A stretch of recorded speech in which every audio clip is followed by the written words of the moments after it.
Hey guys, welcome back to my channel. আজকে বানাবো আমরা হোমমেড সাবান। তো সাবান তো ঘরে সবারই আছে, কিন্তু বাজারে যা ভেজাল, তো সেই ক্ষেত্রে ঘরে বানানোটা বেশি ভালো। আমি সকালবেলা এটাকে অ্যালোভেরাটাকে তুলে নিয়ে ভেতরের ওই রসটা ঝাড়তে রেখে দিয়েছিলাম। এবার আসি আসল কথায়। সাবান তৈরি করার জন্য ফার্স্টে লাগবে গ্লিসারিন সোপ। দেখো, পুরো গ্লিসারিনের একটা সাবান লাগবে, যেটার মধ্যে কোনো ফ্লেভার বা কোনো কিছু থাকবে না। ডাক্তাররা এখন গ্লিসারিন সাবানটাই যদিও বেশি প্রেফার করছে।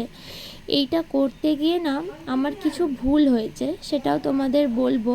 তো পুরো ভিডিওটা দেখতে থাকো। ভুল হয়েছে বলতে কোনো কিছু ঠিক হয়নি এমনটা নয়, কিন্তু প্রসেসটা একটু ভুল হয়েছিল, যেই কারণে দেরি হয়েছে। তো ফার্স্টে এই সাবানগুলোকে তোমরা গ্রেট করে নিতে পারো বা ছোট ছোট আকারে কেটে নিচ্ছি। এই যে একটা আমি অ্যালুমিনিয়ামের বাটির মধ্যে জল গরম করতে দিয়ে ওপর থেকে যে স্টিলের জিনিসটা দিয়ে ভেবেছিলাম ডবল বয়লার মেথডে এটা করব। অবশ্যই এটা ডবল বয়লার মেথডেই হয়, কিন্তু এটা না করতে অনেকটা সময় লেগে যাবে বা এটা একটু লেগে যেতে পারে। সেই কারণে আমি কি করেছিলাম, একটা স্টিলের বাসন নিয়ে ওটার মধ্যে জল গরম করতে দিয়ে কাঁচের বাটির মধ্যে ওটাকে আমি ভাপিয়ে নিয়েছি। সেই ক্ষেত্রে আমার একটু তাড়াতাড়ি হয়েছে। তো এই প্রসেসটা তোমরা ফলো করলে দেখতে হবে যে এটা একটু তাড়াতাড়ি হয়েছে। ওটা গলে যাওয়ার পর সাবানটা আমি এর মধ্যে হলুদ গুঁড়ো আর একটু মুলতানি মাটি ভালো করে মিশিয়ে নিয়েছি। একটু সময় ধরে এটা একটু কিন্তু মেশাতে হবে। সাথে সাথেই তোমরা ভাববে মিশে যাবে, সেটা নয়। আর এই পুরো কাজটা অনেকটা সত্যিই সময় সাপেক্ষ।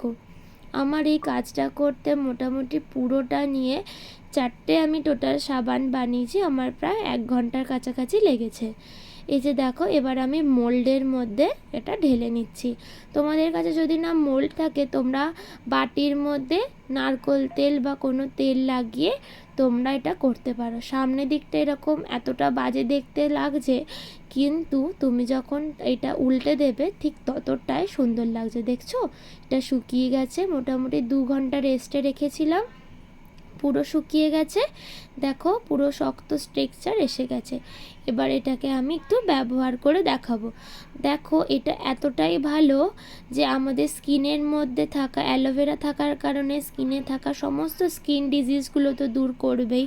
হলুদ আমাদের শরীরটাকে বা কালো স্কিন, কালো দাগ ছোপ থাকলে সেটা দূর করে। মুলতানি মাটি ফেয়ারনেস আনার জন্য ভালো কাজ করে।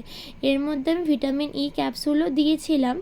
তো ভিডিওটা কেমন লাগলো অবশ্যই জানিও। টাটা।